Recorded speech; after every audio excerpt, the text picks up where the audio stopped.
Welcome back to part 2 of our conversation with Jeffrey Shaw, where he tells us how to discover your area of authority, as well as how to only work with your ideal customer. Keep it right here. Part 2 is up next. Welcome to this edition of Peak Performance Podcast with your host, Thor Conklin. Thor will be sharing the necessary tools, strategies, and psychology you'll need to become a peak performer in any area of your life or business. Thor Conklin here. We give you the tricks, the tips, the tools, the strategy, the technology, and the psychology peak performers use in order to get more done and execute at the highest level. If you know what to do but struggle with getting it all done, or simply want to raise your game to the next level, this podcast is for you. Sit back and enjoy. I want to switch a little bit, and then I want to come back to some more stuff on the lingo side. But I want to point something out or ask some questions, because I get this. This is not my core client, but I get, of course, we always have our core clients, right? But of course, we get a lot of inquiries from people that are not our core clients, and we want to help them as well. So I get a lot of inquiries from, I'll say, the artist type, right? Either a personal coach that is just starting out, or an artist, and a photographer. You've been a photographer. And I hear a lot of times, well, you just can't make money in the photography, area. And I'm like, that is total BS. Total BS. Mm-hmm. Give us some insights, okay? I already know from your bio, okay? So I'm going to get a little specific here, and you can not answer, or at least give me some ranges. When you go and someone calls you up and you're going to do a photo shoot for them, what are we looking at? You're not doing the $9.95 photo shoot thing. No, I'm not. I would say for most of my career, it was, I would say, in the several thousands. Now it's well into 5 digits. Somebody's going to invest somewhere between 10 to 25,000 for me to photograph their family. And the reason it shifted is because I'm doing far less work. I mean, I used to do, 150 shoots a year. I will probably not even do 20 this year, because I've changed my life around the way I want it to live, which has always been my rule as an entrepreneur. I first decide how I want to live, and then I build my business around it. And I recently, moved to Miami Beach, changed my life up a little bit. Most of my clientele, at least, is based in the Northeast, which is where I built my business, in the New York, Connecticut, Hamptons area. They, of course, have homes all over the world, and I've done a lot of traveling with what I do. But by moving to Miami Beach, I just really cut down my workload as far as photography, and just work with the people that I have a really long-term relationship with. So because of that, I'm working with I always had the best clients, but now I'm working with the best of the best, which is why therefore the average goes up a lot more. But yeah, I mean, I feel the same way. People say to me that, you can't make money at photography. I'm like, then we need to talk. Yeah, because exactly. I can tell you very differently. So very differently. Let's dive into that a little bit. So someone's out there, whether they're in photography, they're an artist, or they're doing something. I always say to everyone, look, serve the market that has the money. Mm-hmm. Okay, unless you're a nonprofit, which we're a profitability consulting firm. I always say, look, if you don't want any profits, make a bunch of them and give them away. Give them away to someone that you care about. But if you want to create immense profits in your business, you've got to find a niche that is willing to pay for the services. And you can do it, you can sell 1,000 units at $10, or you can decide to sell 10 units at $1,000 a piece. It doesn't matter, your choice. I always gravitate towards a higher end product, because I find that, in my opinion, the client is, how can I say this? The client is someone that is willing to pay the extra to get exactly what they want. It's kind of like the difference between going to Kroger and going to Whole Foods. That's a different clientele. Yep. How do you advise people that are looking to break into that higher niche market? How do you do it? Well, gosh, I love this, because honestly, this is what my entire book is about. So just to give you a little background. So I am a kid that grew up in a small town about 2 hours north of New York City, town called Hopewell Junction. There you go. Like it was what it sounds like. I'm from Jersey. I'm not familiar with Hopewell Junction, but I'm familiar with the Jersey. Yeah. Yes. Yeah. So yeah, I knew you were a Jersey guy. So I grew up in this small town. I grew up lower middle class is how I would categorize my upbringing. And in fact, when I got out of photography school, I grew up in a community that college was never mentioned. I actually didn't even know it was an option. You just got through high school and figured out life from there. I have two older brothers who just went on into jobs. Like higher education wasn't even discussed at school or for my parents. So I went off to photography school. I at least wanted to follow an interest in something, although I didn't know what I would do with it. And I returned to that hometown and failed miserably for 3 years because there was no way I'm going to be able to get a business off the ground there. And what I realized the problem was, which is the entire basis of Lingo, is that I was speaking the wrong language to those folks. In the town I came from, as one woman said to me, she says, I don't have the luxury to worry about my children's memories through photographs. I don't know if I'm going to be able to pay my rent, right? You can't sell a luxury product. You can't speak the language of luxury to people who can't think beyond putting food on the table. And that's when I realized what I needed to do was understand the luxury market. So I first determined, which is what you're asking, I determined who my ideal customer was. And this is a key point I'd like to, for anybody that wants to reach peak performance in business. Here is the biggest takeaway I think you can have. Only work with your ideal customers. Now, I know that sounds in a way obvious, and to other people it sounds like that's great to hear, but how do you do that?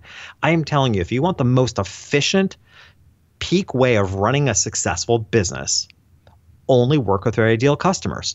We're all familiar with the Pareto principle, the 80-20 rule. 80% of your income comes from 20% of your clients. And it is a statistical fact in a lot of areas of life. But as entrepreneurs and small business owners, it is a death sentence because we can know what that theory is actually saying is that 8 out of 10 clients are a waste of your time. The reason I reached the level of success I did as a photographer, well over $1 million a year for 15 years straight. The reason I was able to reach that level was because I only worked with ideal customers. I knew when to say no and eventually had an 8-week waiting list because I only worked with the right people and that just grew. It's an incredibly efficient way of running a business. And too many businesses, that's the first mistake they make is they don't stick to only working with their ideal customers. Now, how do you get them?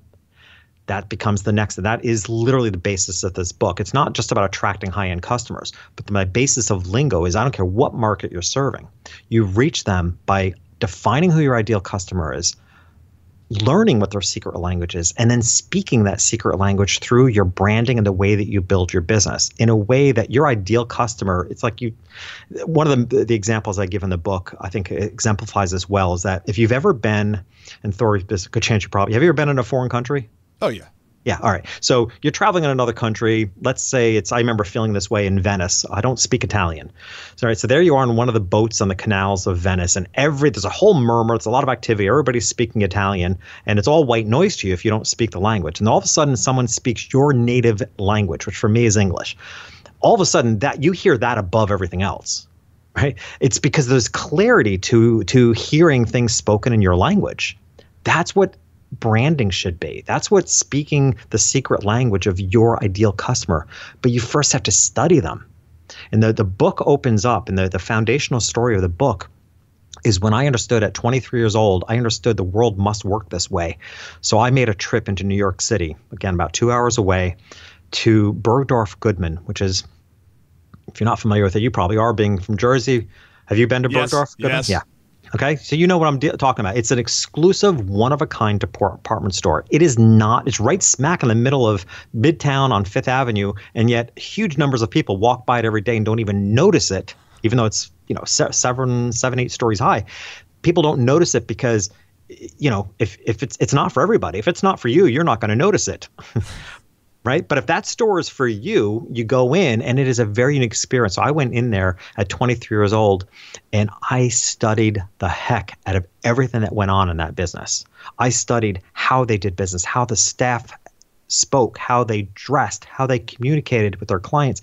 Here's an observation I had that I still find so interesting. I grew up, again, lower middle class, shopping in stores like Kmart and Caldor and the popular stores of the day. I think all of which, by the way, are out of business, right? So that's kind of interesting.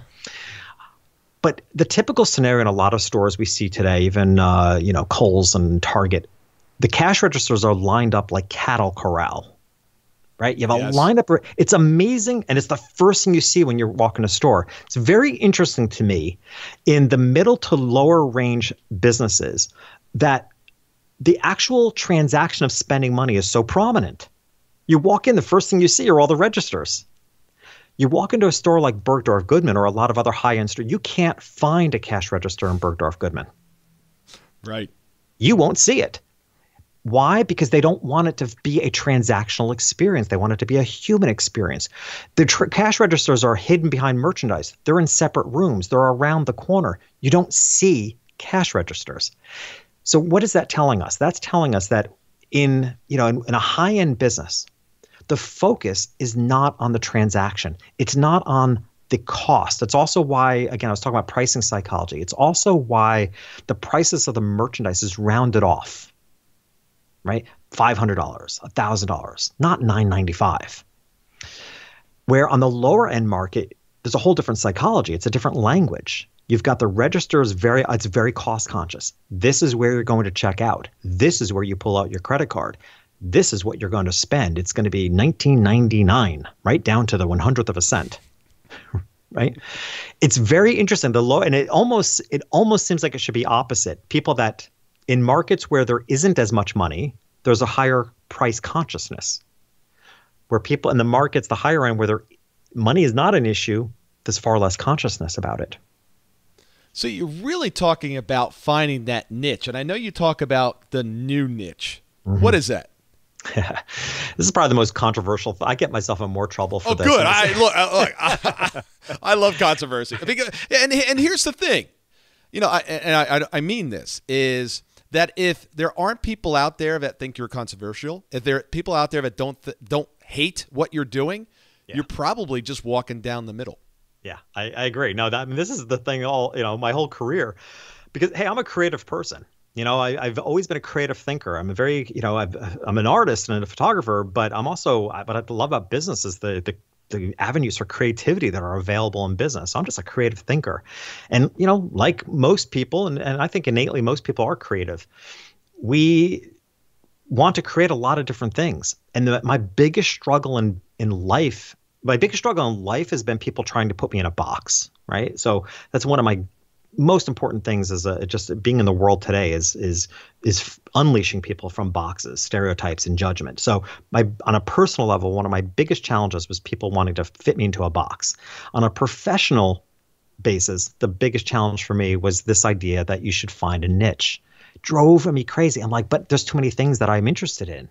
There's too many things that I want to do. Like, if I had to stick with a niche, then I wouldn't have given myself the freedom to change my life from being a photographer to, being a business coach and a speaker and an author and a podcast host. Like, I have so much more available to me. The way I look at it is that these things are just medium choices, like oil painting or pencils.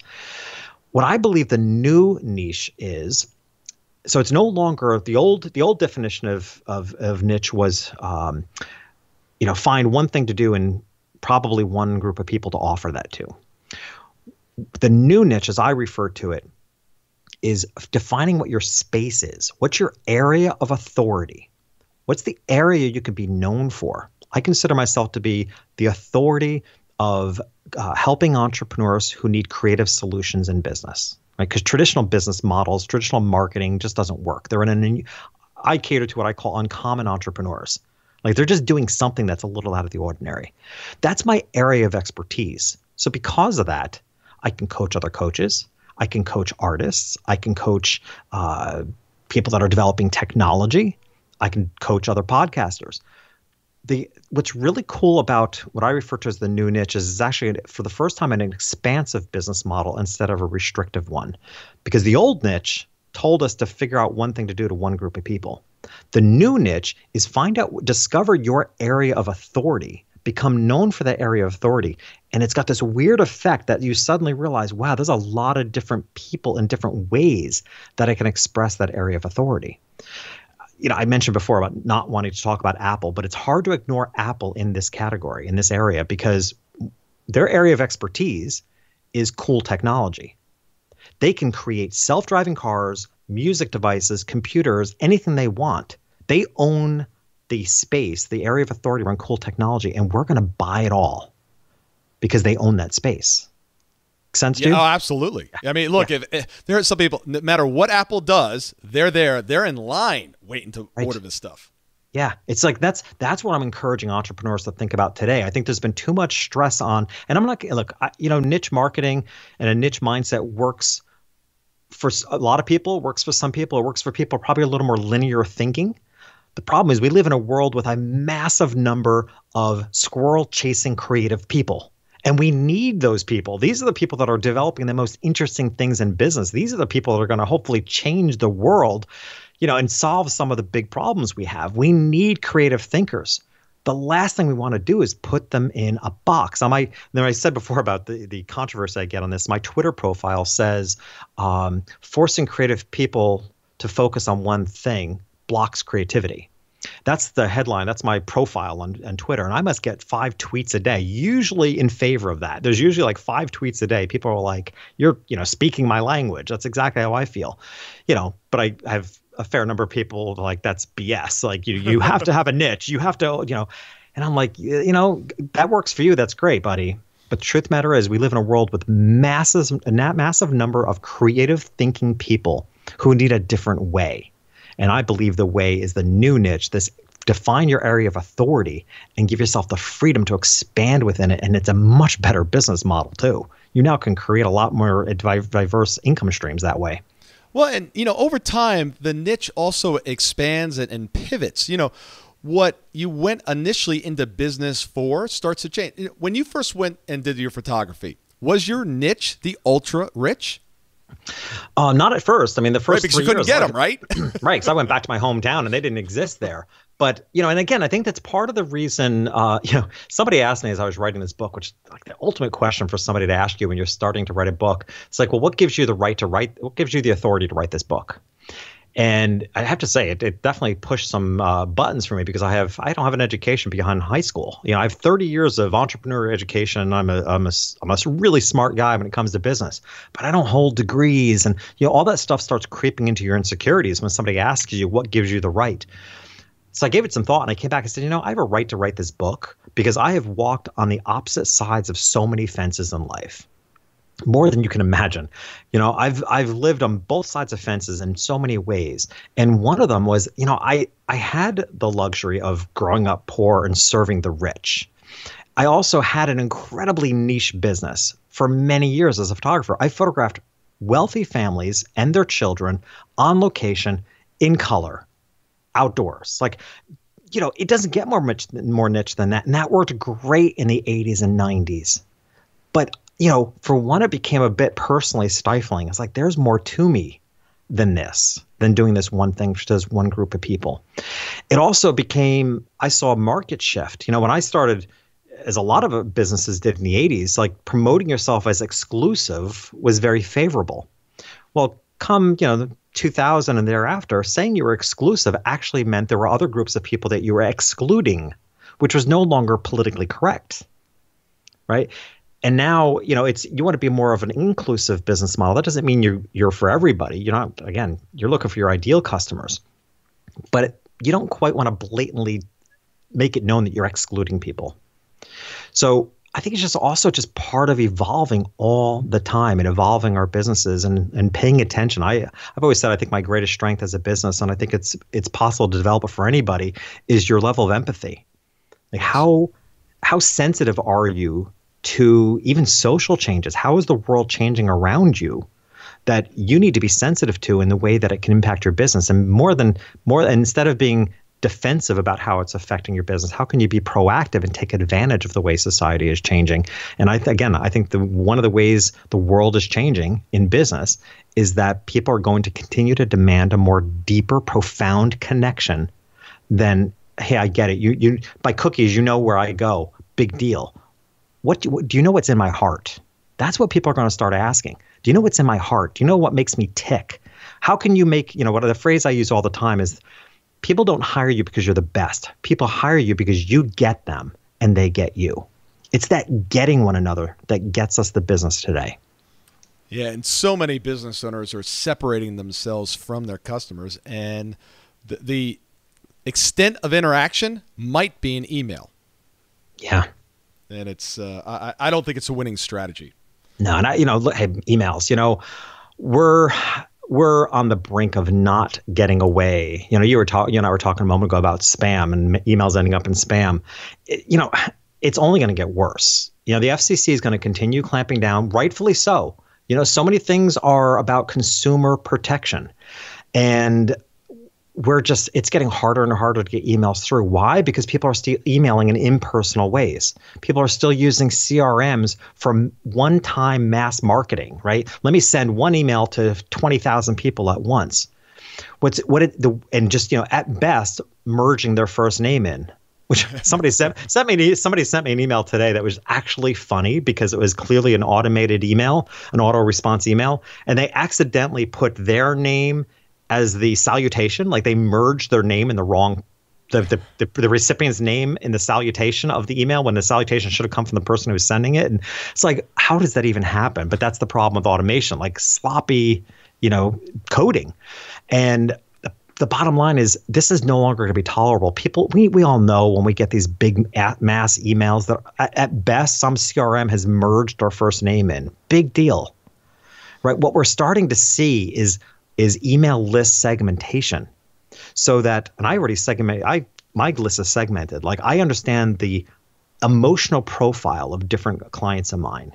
Like I understand where they're at. We're working really hard on this. Like, do we know the people on our list that are startups versus the ones that have been in business a long time, right? Because I need to speak to them differently. I believe my coaching services can help both startups and people that have been in business for decades, but I need to speak to them differently.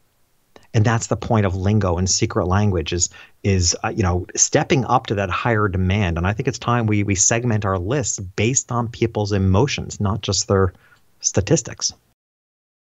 If you're not getting the results you want and need, I guarantee no one's holding you accountable. Now, let's face it, who really wants to be held accountable? Not me, right? Nobody. Why would you want to be held accountable? It's not part of our nature. However, if you want to get exceptional results, you must be held accountable. For $95 a month, our team will hold you accountable to those goals that you want to accomplish in any given month. If you don't like it, ask for your money back. But truly, if you're not getting the results, it's because no one's holding you accountable. The only question is, are you willing to step up? Keep an eye out for part 3 of our interview with Jeff, where he tells us the science of how business actually works, in addition to asking, what is your brand essence? See you next time on Peak Performers Podcast.